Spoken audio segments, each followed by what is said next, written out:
Nowhere that we go is a one-way street. Nothing that we love is a one-day key. And if we gon' do it, we gon' do this now. And if we say we gon' hold this down. Nowhere that we... How's it going, everyone? My name is Will Holdren. I am the host of the Will Power Podcast. Today we have an amazing guest, and his name is Wally Bressler. And Wally is actually the founder of the Trigger Sales System, and he's been seen on ABC, CBS, NBC, and Fox News. And on top of that, guys, he really helps entrepreneurs build new habits that break down their barriers and help them achieve massive business growth, which is amazing. And guys, he also has over 40,000 coaching sessions underneath his belt, which is super impressive. And on top of that, one more thing, he's also the best-selling author of Tragic Hero. So it's an absolute honor to have him on here today. So Wally, thank you so much for joining me today. Yeah, man, my pleasure. Thank you so much. I joke with people, saying that I've done 40,000 one-on-one coaching calls is just my nice way of saying I'm old. That's really what it comes down to. Anyway, nice way of putting it. Yeah, whether you're old or not, it's still super impressive. I appreciate that. Thank you. It's good to be here. Thanks for having me. Yep. And so to start off, I want to dive into your childhood a little bit. So can you kind of go back to like when you were younger and really just dive into what your childhood was like and how it helped turn you into who you are today? How it helped? Yeah. I don't know that it helped a lot, but it definitely was it's why I am the way I am today. Yeah. You ask anybody, did you have a normal childhood? I mean, normal is very, very broad in scope and term, but I had a tough childhood. You know what I'm saying? I come from an Italian family. I don't know if you know much about Italian families, but the means of communication in Italian families are food, fighting, and getting yelled at. So pretty much, right? So food, getting hit, smacked, and yelled at. And so, I say this, and I always preface my comments this way. My parents were good people. They just weren't good parents. And they weren't good parents because their parents weren't good parents, And so lots of hitting, lots of yelling, lots of silence. What do you call it? What do they call that when somebody, it's a form of emotional abuse, a silent treatment, and so physical abuse. And so, my parents, their parents, didn't know how to be great parents themselves. So my parents, they were overweight. They both smoked. My dad drank. I'm saying my dad had some serious self-esteem issues because his mother was brutal to him. And, in my house, the way it was in their houses, food is either used as a reward or a weapon. So either you got, so literally at the ages of 3, 4, and 5, I would be sent to bed without dinner for not behaving well. And so by the time I was 6, I had already started what has become almost a 40-year binge eating disorder, And so my house weight was like 480 pounds, I think, somewhere around that. So it's pretty bad. And it's funny. People ask me like, we go out to dinner, you having potatoes? I'm like, I really don't like potatoes. They're like, really? Yeah. I said, like not even mashed potatoes. And I remember, I don't remember, but I was told the story. I guess I was in 3. I was sitting in my high chair and I was playing with my mashed potatoes. And my dad told me to stop playing with my mashed potatoes. And I didn't. So he scooped them all over my hand and he rubbed them all over my face and my hair. So I don't like mashed potatoes. So when we go out to dinner, when I see you next month, we're not getting any mashed potatoes. Yeah. So, right. So then, so that was tough, had weight problems for most of my life. So I was bullied through school, 6th grade, 7th grade. I was sexually abused when I was 10, started looking at pornography when I was 11 and, started having sex when I was 12. So by the time I was 13, 14, I did not like myself. In fact, I hated myself. I lived in fear every day, lots of anxiety issues, no self-worth, no self-esteem, and, a strong need for approval. Right. And so I just, and it really just set me off on a path of self-destruction for the rest of my life, and I just basically, up until a few years ago, I just lived a life of self-destruction and just blowing everything up in my life, so wow. That's kind of how, and so how does it shape me today? Well, it's funny. Most people people have like a life that goes like this, I'm saying, or, ups and downs. So most people start off and go, mine went, I went down because when I turned 14, I went from being the person who was, acted upon to the person who acted upon, I'm saying? So, I spent, I basically had sex with whoever I could have sex with until I got married. And even after I got married, I cheated on my wife. I'd probably blown about $5 million. We grew up poor and parents never really taught me the value of money. And then I saw that when I had money, people paid more attention to me. So I spent money on people to get them to be my friends and to like me and to get approval from them. I went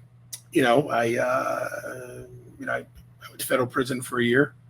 I was doing some real estate investing in 2005 and 2006. And, I was trying to make money, do a good job. I wasn't trying to steal any money, but at the same time, I had to accept responsibility. I was there. Money, my partner lied on $15 million worth of mortgages. My name was on paperwork. I was looking the other way on stuff and really not paying attention the way I should have been. So, I had to own that. My parents died. My dad died a year after I graduated from college. My mom died when I was 39. So both my parents had died by the time I was 40. And then I've ruined tons of friendships. And so, I just went on this path of self-destruction, and so, which, I thought would culminate with me going to prison, but really what it culminated with is that a year after I got out of prison or so, I met a woman, and in prison, I'm like, no one's ever going to want to date a convicted felon or an ex-offender. And so, this woman showed interest in me. I liked her. Super toxic relationship, but I so badly wanted to be loved and accepted. And I wanted to do a better job than I did with my relationship with my ex-wife, that I basically just let all the red flags go by. And, I asked her to marry me. She said yes. She took the engagement ring from me. And then about 4.5 years, she wouldn't move down here to Texas to be with me. So I was like, that's it, I'm done. And then I found out a few days later after I broke up with her that she actually was still married the entire time we were together. Wow. So she lived in another state. And so a month later, I decided I was going to take my own life. And so it literally, and I didn't, obviously, but I had to hit rock bottom, unfortunately. So how did it shape my life? Well, now that I've learned the lessons that I've learned and where all that stuff comes from and why it happens and how we can overcome it, it's given me the ability to, have one of the companies I own is to help people find out, the triggers that they have that are keeping them from being successful or enjoying life or whatever, and then teaching them how to overcome that so they can enjoy the lives and businesses that they want. Yeah. So that's kind of how it shaped me. But going through all that stuff and had learning lesson after lesson after lesson. People are like, oh, self-sabotage. I mean, it's most times we don't even see that it's happening. So that's kind of how we got here. Yeah, well, I definitely appreciate you sharing that. I know a lot of people My pleasure. Wouldn't want to talk about that kind of stuff, but kind of unpacking that, it's really remarkable all the stuff you went through and still who you turn into today. Yeah, I appreciate that. One thing I want to touch on is that you mentioned you went to jail, right? I mean, you really hit. No, I didn't go to jail. I went to prison. There's a big difference. Okay, you went to prison. Jail you get out of in a couple days, a night too. I went to federal prison. I didn't go to like a supermax or I went to a camp. So on the prison scale, it's the best. If you're going to go to prison, it's the one to go to, but it still sucks. Yeah. Either way, so it still sucks. But so you went to prison. I mean, you pretty much hit rock bottom in your life, and you had every reason to really just pretty much say, "Screw life." Yep. I'm trying. I mean, what made you really turn the page when you hit that rock bottom and realize like there's still more that can offer this world, still more that I can do in this world, and really just have that positive mindset, like I can still do better. Like what made you have that switch turn on inside of you? Well, it's rock bottom. Not a lot of options there. You know what I'm saying? You can't go any lower. So you can stay there. You can kill yourself, or you can move up, right? I mean, those are your options, right? You can just continue to bounce along the bottom, but eventually that won't last because it'll be so painful. You'll have to do something about it. But listen, God had a little conversation with me on the night that I was going to take my own life. I was actually sitting right here, and I was looking out the window, and I could see the garage had the light on the top, and I'm sitting here thinking about how I was going to take my life and what options I had available to me. And I'm a convicted felon, so I can't have a gun. So, that was not an option. But so as I was sitting there, I was reminded of the fact that what it was like when my dad died. I was 23. My sister was 19. My brother was 17. And even though I didn't have the most outstanding relationship with my parents, they provided the best they could for us. And, you're with somebody for a long time, and, he was still a good person, and, how hard it was on us and how it inexplicably changed our lives forever too. And I got 4 kids, and I just can't, I couldn't do that to them. Does that make sense? Yeah. And, quite honestly, I'm was a coward for most of my life. And so probably, I don't know that I would have gone through that anyway, but I was minutes away from doing something. I know that. It was like I pretty much made the decision, and just it's like, hey, you know what? Remember your dad? Remember it was you? Well, you got 4 kids. Do you want to do that to them? And the answer was no. Yeah. And so then I decided I was just going to fight, and it was hard, horrible. Yeah. But we talk about, Tony Robbins talks about, we do more to avoid pain than we will to see pleasure, right? We'll do more to avoid pain than we will to see pleasure. But the question is, which pain are you willing to endure in order to get the results you want? Like, the pain of change is acute. It is powerful. It is hurtful. It is strong, right? There's lots of pain associated with change, but it's not long lasting, right? It gets horrible. It's tough. You get to fight. And eventually you'll get to the other side of it, and then it gets better, right? Yeah. The pain of staying the same is still pain, but it's like this, you know what I'm saying? And you have spikes of, I can't take this anymore because your brain's trying to resolve the issue, but it's easier to stand, right? It's easier to put up with. And so for most people, the pain of change is in their mind a lot harder to deal with than the pain of staying the same. But if you would just get into the change and work through that pain, you'd find out that it would not last as long and eventually be gone. Yeah, that's a very good point. Like you mentioned, I think a lot of people stay in that comfort zone where it's not too difficult to change, even though it's still a little painful being there. Like you mentioned, they don't want to go through that big jump, and like it's easier after that. So yeah, I'm glad you brought that up. Yeah, and truth be told, I mean, I didn't start working on myself till I was 49. I'll be 55 this year. I mean, pardon me, 1951. Sorry, so like 50 years right after my 50th birthday, 2020, July of.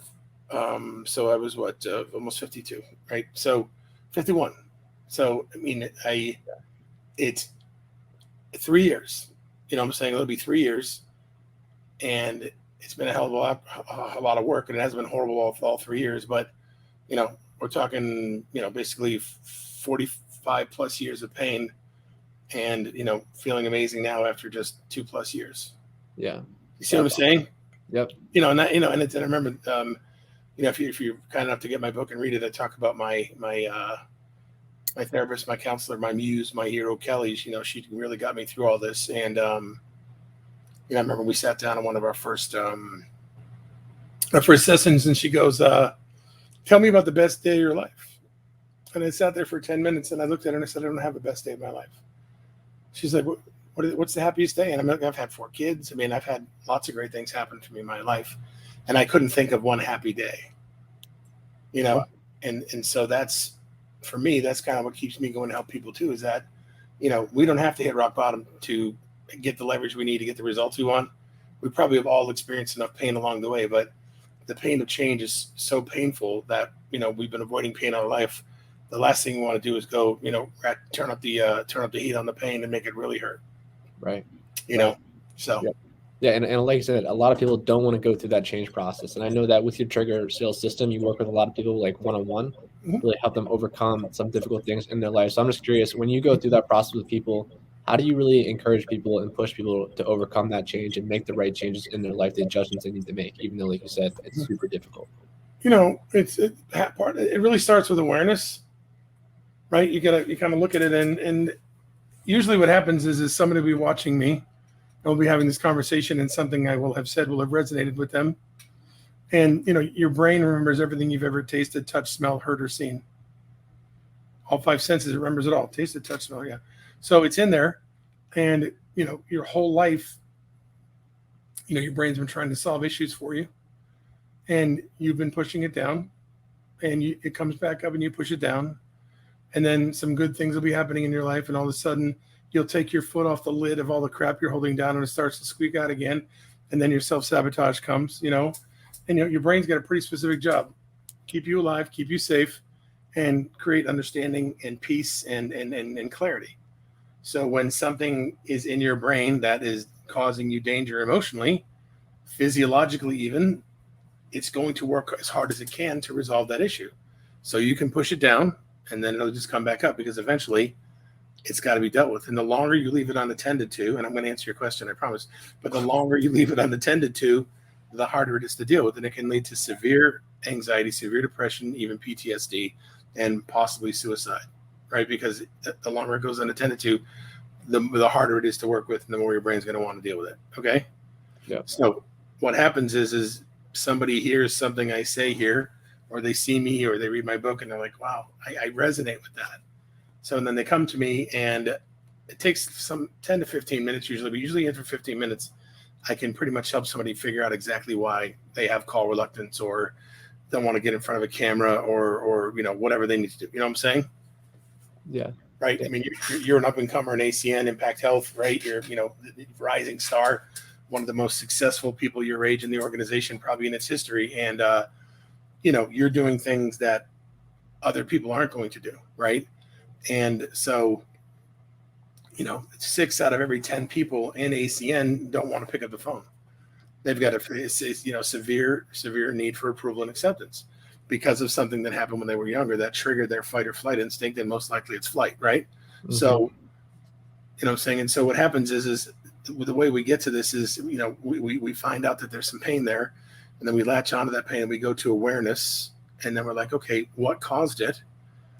And then, believe it or not, once they see where it's coming from, like 2 things happen. The first thing that happens, they're like, oh, wow, I never realized it was connected to that. And they're like, oh, wow, now I've got to deal with it, right? But it's like everything else in life. We've got to get the awareness, and we've got to use that pain as leverage, and then finally give them hope that we can change it. And that's how we kind of get them through the whole process. Gotcha. Does that make sense? Yeah, definitely. Right. And so that's kind of how that happens. Yeah, I like that. And one of the things you mentioned is that people have a strong approval for acceptance. And I've seen this time or time again, like you mentioned, people are scared to make a call because sometimes they fear how they're going to be judged by that person, right? Or by other people once they're actually doing there and making those calls. And so that holds a lot of people back. And I'm just curious, because I know you have over 40,000 calls, right? I mean, you got a lot of experience in this side of things, but why do people want to be accepted by everyone? I mean, I know I watched some of your interviews, and a lot of stuff you say is that you really only have to be accepted by yourself. You have to really love and appreciate yourself. Yeah, well, what if it's such an innate nature to be approved by other people? Well, so here's the thing. I mean, biblically, right? God says, we're supposed to gather and honor Him and get together, and we've got the familial structure. But ideally, if you look at tribes and cavemen and people in history, and they've always spent time together, right? To protect themselves, to build societies, to convene and get to go. So wanting to be accepted is perfectly normal, because we've been in groups for any number of reasons for thousands of years. Okay. So it's perfectly reasonable to want to be accepted. Okay.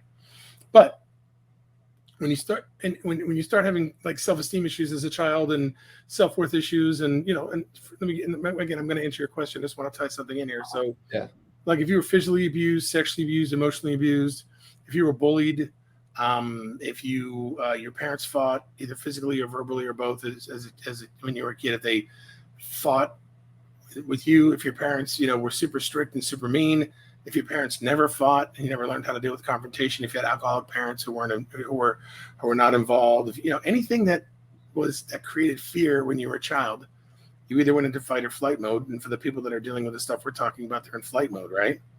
And so, but all those things, if you do your research, all that stuff creates self-worth issues, self-esteem issues, self-doubt issues, right? And literally by the time we're 7 and 8 years old, most of our identities about who we believe we are and what we can do are already formed. And by the time they're 12 or 13, it's pretty much locked and loaded. Not that it can't change, we can, but nobody teaches us how to take the information that's coming in and the emotions and decide which ones are coming in and which ones aren't, right? And so what happens is these issues of fearing things come up, and so we avoid situations where that fear could be triggered. And so, I don't want to be judged. I don't want to, what I'm saying? I want to be liked, but then the problem is we don't like ourselves. And so now we need to be liked. We need approval to feel good about ourselves. Yeah. Okay. And that's where the problem exists. Wanting to be accepted and approved and liked, perfectly reasonable. Been groups and tribes and getting together for thousands of years. But when it's a need to be approved, need to be accepted so you can feel good about yourself, that's when it becomes a problem. And here's the real problem, and this is the big one, is that nobody can ever make you feel approved of, right? I mean, your parents, when you're a child, their job is to build you up and show you that you're approved of and teach you that you only need one person's approval and that's your own, right? But well, I mean, look, you're a smart kid. You're a good-looking young man. You're building a great business for yourself. You're going to be college educated another year. Like, you get the full set of dishes. You know what I'm saying? But even if I talked to you every day for 10 minutes and said all those things to you, hey, Will, you're this, you're this, you're this, you're this. If you don't believe it yourself, it doesn't matter. I can't help you feel approved of. That's your job. 100%. Does that make sense? Yeah. And, and so, but that's the thing. I mean, it's I think it's human nature. It's in our DNA almost to want to be liked. Right. When we get triggered at such a young age, and that trigger keeps getting triggered, and we keep avoiding things and don't grow as a person emotionally, and get scared and afraid and don't want to be rejected, don't want to be rejected or have our feelings hurt, that's when it transitions from a want into a need. Yeah. And that's where the need is where the challenge is. And that's what prevents people from doing those things, because they think they're going to be judged. They think they're going to be less than. They think they're not going to be good enough. And little tidbit, I was wondered why I never was able to be held accountable by anybody, and why people don't like accountability. People want accountability until they get accountability, and then they're like, I don't want accountability. Right? Yeah. Call me, wake me up at 6 o'clock. Go to the gym. Why are you calling me? Oh, I don't want to get. No, it's like, I don't want to get up. But here's the thing, and this is kind of a catch-22 as well. People don't want to be held accountable because they don't want to look bad. They don't want to feel like they're letting somebody down. They don't want to feel like they're not good enough or look like they're not good enough. The catch-22 is you need that accountability so you don't look bad. So you don't let yourself, you know what I'm saying? So, but it's a self-esteem and a self-worth issue. Yeah. So those are all really good points. I just want to add something else to the whole group acceptance thing. And this is from my experience as well. But I think a lot of people, they want to be accepted in really the wrong type of groups, right? I think a lot of people are afraid of actually doing what they truly want to do. And when that happens, they're going to be accepted in a group that's more laid back, just like them, instead of people that were more like them, right? So, like, if you didn't go out there and actually start sharing your story, you know, become the real entrepreneur you were meant to be, then you're not going to be in that real group. You'd still be with that group of people, like whether it's in the prison or that kind of stuff. And you know, even in college, I know it's on a much lesser scale, but it's like if I want to be accepted by cool kids, and like you should go out and you should party, you should drink every Friday, Saturday night, whatever that looks like. But if for me, that doesn't really make me happy, right? It makes me happy like going out there, building a business, becoming an entrepreneur. And then when you actually start doing that, now my friend circle has completely changed, right? It's surrounded by people that are successful entrepreneurs that are actually going out there and doing that. And just by being in that group instead of the other friend group, I just feel more solidified as a person, like you said, and accepted to be in that group. And you know, but you're a 3%er. You've heard 3%ers, right? They act different, talk different, walk different. They achieve a lot more than the majority of the people that are out there. They'll take chances. They're pioneering. You know, a couple things at play here. You've probably heard the Jim Rohn quote. You know, you're the average of the 5 people you spend most of the time with, right? Exactly. So, but there's a book by Robert Cialdini called "Influence: The Power of Persuasion." He says there's 6 ways that we influence people, and the third way is through like or liking, which means we want to be around and do business with people that we either like or think that we are like. Yep.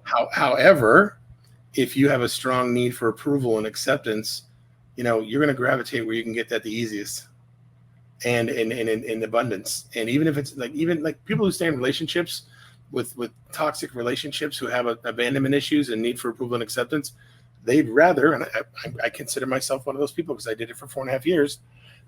They'd rather stay in an abusive relationship where there was occasional good time, because it at least proved that somebody accepted them the way that they are.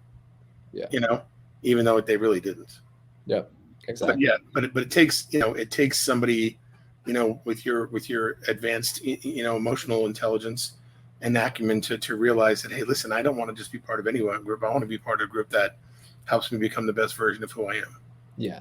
And to that point, it should come naturally, right? It's not something you should just force, and it's not something that you should need, just like you're talking about. So how can people get rid of that need and just let it come naturally, like over time? Because I know you mentioned yourself, so you got to work on it. You know, that's kind of what my class is about. Is, you know, the first part is, you know, do you know who T. Harv Eker is?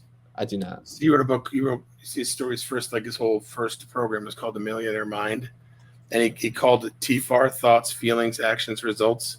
Like, we get a trigger, something triggers us, and then we get this feeling and this emotion, and then normally, you know, the emotion creates an action, and that action creates results. But people who have these issues and don't want to deal with their pain and all this other stuff, they'll go trigger. Let's just skip this emotion. Let's eat. Let's have sex. Let's do drugs, smoke. Let's, you know, procrastination. Let's be a perfectionist. You know what I'm saying? And then they don't get the result that they want. But if we would just let that emotion come up and process it and let it out and deal with that emotion, 2 things are going to happen. Number one, it's not going to stay inside of us and wreak more havoc. but secondarily through neuroplasticity, we're going to reprogram our brain, and we're going to teach our brain not to let those things bother us anymore. Yeah. Right. So that's part of it is, when these feelings of insecurity, not good enough, not worthy, they come up, we like, okay, there's that lack of feeling, that unworthy feeling. Let me go ahead and let it out, and do it by mindfulness, either by some square breathing or listen to some mindfulness meditation, but basically not focusing on the fear of the future or the sadness of the past, just focusing on what's going on right now. We're basically telling our brain, when that kind of crap comes up, we just don't let it in. Yeah. Okay. And even after a week, you'd be surprised at how much calmer you are. So, or more calm, whatever. So the second part of that is you got to start changing what goes into your brain. There's a great book that I have my clients use in the classes by Hal Elrod. It's called The Miracle Morning. Okay. It basically does the outlines, a morning ritual of what he calls savers. So he calls it scribing, which is journaling, affirmations, visualization, exercise, reading, and then silence, which is meditation. 10 minutes of each of those. And basically by doing that every day for an hour, you're changing the input. And the journaling allows you to get that crap out and replace it with good things. Right? Yeah. If I'm somebody who has a need for approval, I need to have 10 minutes of affirmations every day in the morning. And one of those affirmations needs to be, I'm good enough just the way that I am, and I don't need anybody's approval but my own. Yeah. Okay. Right. And then saying that over and over again, and reading books and looking at books, like Brene Brown, great book, Gifts of Imperfection. The whole thing's about accepting yourself as you are, that you got here the way you got here, and everything that happened was supposed to happen. And whether you did it or not, fact of the matter is, doesn't mean you're a bad person. You had to learn some lessons in a certain way, and then getting different perspectives in your brain and just spending time doing what you need to do to get the results that you want. And so part of it is getting old, preventing, the crap from getting in, and teaching your brain not to let crappy, cruddy, miserable, disempowering feelings and thoughts in, and then rewiring what's in there and filling it with good stuff and telling yourself your stuff to need to hear. Yeah. Yeah, I love that. And to me, it's like you got to treat the brain just like a muscle, right? You got to work out. It's 100%, 100%. Yes. And so you might not see the physical, attributes of doing that, but your emotional intelligence will increase crazy, right? If you do that exercise of the day, just like you're talking about, that's it. Yeah. Yeah. Not just your emotional intelligence, but your emotional reactivity. Yeah. Right. What you'll get triggered by, what you will and won't get triggered by. You know what I'm saying? So yes, all that, but you're spot on. Yeah. Yeah. And like I said, that'll just change your whole entire life. So I love that. Mm-hmm. So back to your company a little bit. I mean, you've already come from so much, and you've built up this company that's, super successful. Obviously, been featured on so many major media outlets. I mean, what are your goals for the future of your trigger sales system? What does that look like for you, that plan? My main goal is to have, I work with salespeople and entrepreneurs, but I can work with anybody. But my main goal with my business is really to reach as many salespeople and entrepreneurs as possible, and show them that they don't need to hit rock bottom in order to live the life and create the business of their dreams. Gotcha. Speaking opportunities, coaching, things like that. So that's awesome. That's awesome. Well, I'm sure you're definitely going to accomplish that from everything. I appreciate that. Thank you. I appreciate that. From your mouth to God's ears. Yeah. Exactly. And then I'm also curious, because you've already done 40,000, one-on-one coaching sessions. So I'm just want to touch on this a little bit. So what has been some of the main lessons that you just learned from over this long course of time of interviewing and doing all these meetings with all these people and all these coaching sessions? If you can narrow it down like a couple main points. Well, it's interesting. I'm glad you gave me a few points, because most people say, what's the one thing? Can you tell me the one? What's the one thing you've learned? And I'm like, for a while I couldn't figure it out, but a month or two ago I was talking with somebody and I kind of figured it out. The difference between people who are successful and the people who are unsuccessful is that successful people do the things that they need to do, that they don't want to do, and that they push through any fear that they have to continue to move forward. So they do the stuff, the crappy, the prospecting and the follow-up and the hard conversations, and they do all that stuff because that's where, you move the needle. And then they don't let their fear of failure, of rejection, or whatever it is get in the way. They push through it. So that's the biggest thing that I've learned, right? Is that, they take action and they don't let the fear get in their way. Yeah, I love that. I've heard that multiple times before as well. It separates the pros and the amateurs, right? Yeah, right. Yeah. And so that's the biggest one for me. Repetition is the mother of skill. The people that do the same thing over and over again and learn it and internalize it, and get the best at it. It becomes part of who they are. It's internalized, like a lot of people are like, I don't want to use this script because it makes me sound robotic. It makes you sound robotic, number one, because you have call reluctance, and number two, because you're not practicing and learning it. Yeah.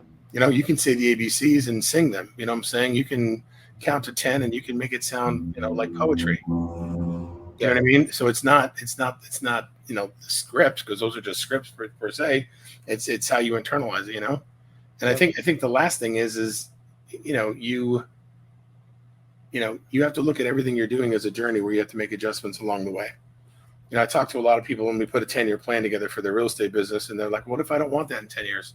I'm like, do you want it now? They're like, yeah, great. So then let's head in that direction.